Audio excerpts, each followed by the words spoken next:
Dead No More, Patient Zero, Chapter 7. Did I see a ghost? Andre's limp was barely even noticeable. He, Diane and I were out scouting a forward observation post. We built a hunter's blind in a tree and stocked it with some bladed weapons.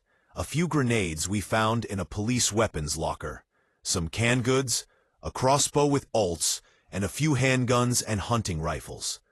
We've also been running barbed wire in the woods to catch errant DCs to dispatch. So far, we have acquired or created 18 outposts that were well stocked and ready. The council decided that any new survivors had to spend 3 months underground before we would reveal the location of the bunker. So far, everything was going smoothly. As we traipsed through the woods, I couldn't help but notice some awkward looks between Andre and Diane. "What the hell is going on between you two?" I asked. The question was met with an awkward silence. Diane refused to look at me, and Andre seemed nervous. "Well?" I asked again. "Now is not the time to discuss this," said Diane. "We need to keep our focus on what we are doing." "Diane, Andre, I'm not some kid that you can hide the truth from. Just spit it out already," I said. "I'm a big boy. I can handle it." "Diane and I have been seeing each other," blurted out Andre. I figured it was something like this, as my responsibilities were taking me further and further away from Diane. She looked kind of ticked at Andre's bluntness. "I wasn't trying to hurt you, Marvin," she said. "It just kind of happened.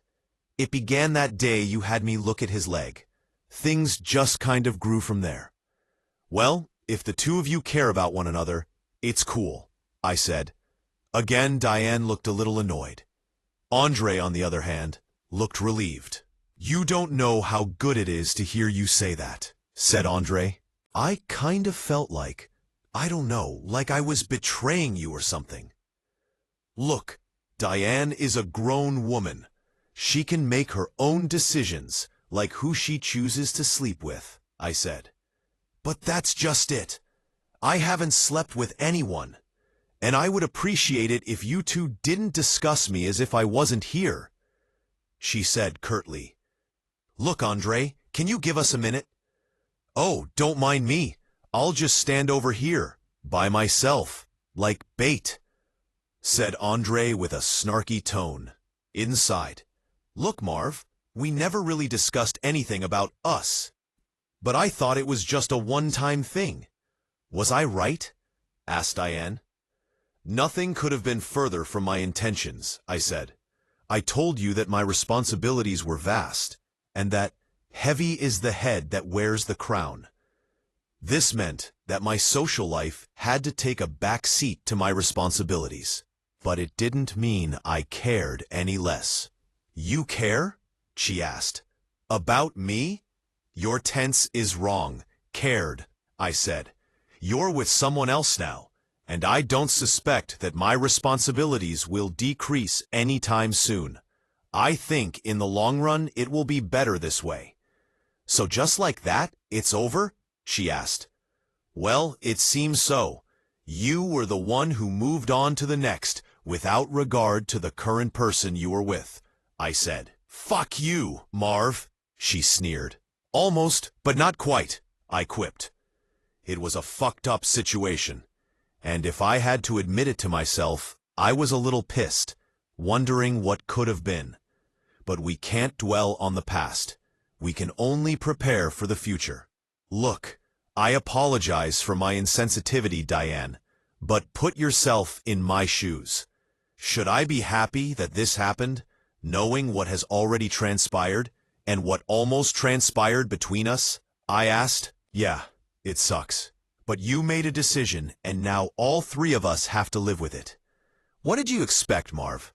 That you could continuously put me on the back burner until it was convenient to sleep with me?" she asked. "No, but I didn't want to fuck you just for the sake of fucking you.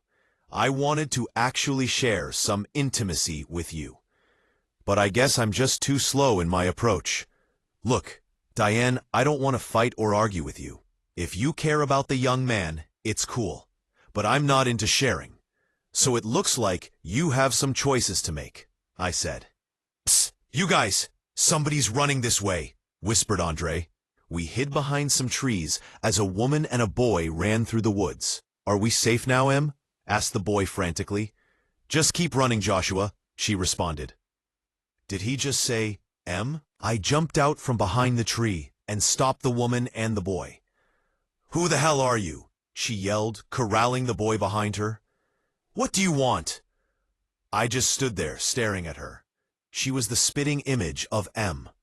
My Em. Diane stepped from behind her tree and said, We only want to help. Who are you running from? The dead. We're running from the dead, she said. How many? Asked Andre as he drew his machete. I don't know. Too many, she said. Well, don't worry. We'll protect you. Isn't that right, Marv? Asked Andre. But I just stood there, staring at her. It was Em. How? Why? What the fuck was going on? Em, is that you? I asked. How do you know my name? She asked, with a puzzled look on her face. I grabbed her and hugged her. I thought you were dead, I said. I know you were dead. How can this be? Get the fuck off of me, she said, shoving me away. I don't know you. Just then, 4 DCs came stumbling into the clearing. We made short work of them. Dispatching those DCs helped to clear my head a bit. Please allow me to apologize for my forwardness, I said as Diane was looking at me and Em rather guardedly. My name is Marvin. This is Diane and that's Andre. We have a camp. We have running water, hot showers, electricity and food. You are welcome to come with us under a few conditions. We will not allow you to know the location of our camp until your trust is earned. Therefore, we would have to blindfold you and the boy, and you will have to remain for 3 months before we let you out again. It's for our safety as well as yours, I said.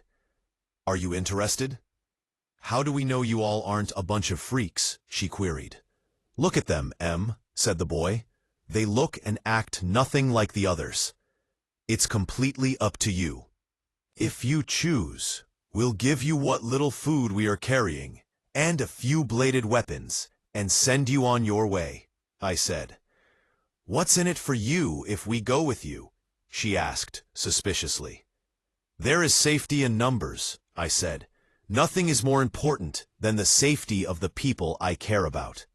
Again, Diane shot me a look of amazement and disappointment. Okay, you convinced us.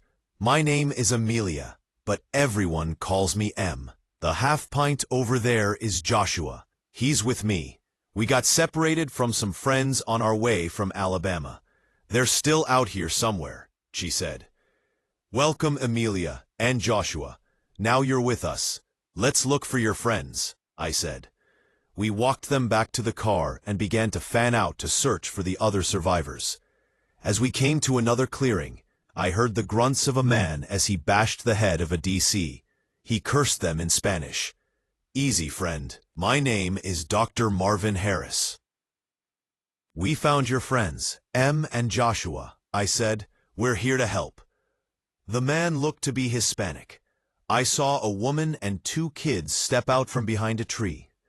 Mi llame es Rodriguez, Luis Rodriguez. This is my wife, Mirna, and our 2 children, Elsa and Louis, he said. I ran down the conditions of our accepting them into our camp. It took some convincing from Em and Joshua, but they acquiesced. When we got back to the vehicles, we put the black bags over their heads. Even though it was quiet, the entire ride back, I could feel Diane's gaze on me. I had Diane take them to the infirmary, to give them all a checkup. I found Ma and T to prepare them for this. Ma, T, we found some survivors, I said. Big whoop, said T. One of them is named Amelia, Em for short, and she is the spitting image of my Em. I said. How is that possible? Asked Ma. I don't know, but we need to find out. Ma, could you? I began to ask, but she cut me off like she has done my entire life, as she knew what I was about to ask. I'll see what I can find out, she said as she walked past me and patted my chest. "They're in the infirmary with Diane," I yelled to her. "Man, this can't be going over well with Diane," said T. "Actually, T, Diane and Andre are, I guess, seeing each other." I corrected him. "What the fuck?" he started as Andre walked Luis Rodriguez into the conference room. "We'll catch up later, T," I said as T and Andre left. "This is an impressive place you have here, mister," said Rodriguez. "How did you find this?" "Well, I didn't find it. I had it built," I responded. "The hell you say? Why the hell would you build a place like this?" laughed Rodriguez. "Unless you knew the end of the world was coming." I nervously laughed with him. Was fate attempting to tell me something through Rodriguez? His words cut like a knife. He had no clue of the effect they had on me, as I awkwardly stumbled through our conversation. "I really want to thank you for what you did for me and my family, Doc," said Rodriguez. "Most people nowadays only look out for themselves. Everything has gone to hell from here to Birmingham, where we came from.